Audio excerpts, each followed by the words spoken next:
बंद होगी।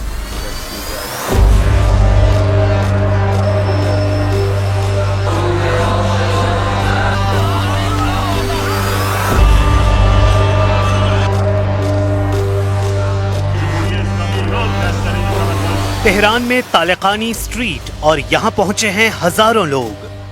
तालिकानी स्ट्रीट पर 1979 से पहले अमेरिका का दूतावास हुआ करता था। आज भी है, लेकिन बस इमारत बाकी है, क्योंकि 46 साल पहले ईरान का जो गुस्सा अमेरिकी दूतावास पर फूटा था, आज उसी का एक और ट्रेलर तेहरान में दिखाया जा रहा है।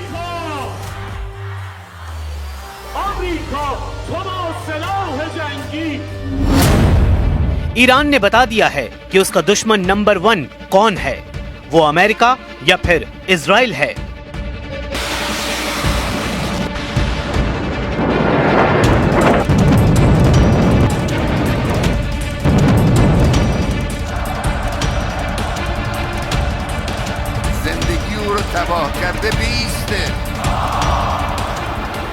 ईरान के नए तेवर को समझने के लिए वहां की राजधानी तेहरान चलिए। तेहरान के तालिकानी स्ट्रीट पर जमा हुए लोग देखिए और समझिए कि आखिर ईरान के लोग क्यों अपने दुश्मन नंबर 1 और दुश्मन नंबर 2 के खिलाफ इकट्ठा हुए हैं। इसकी पूरी डिटेल समझने के लिए देखिए कि 46 साल पहले 4 नवंबर 1979 को क्या हुआ था। सब कुछ फ्लैशबैक में है।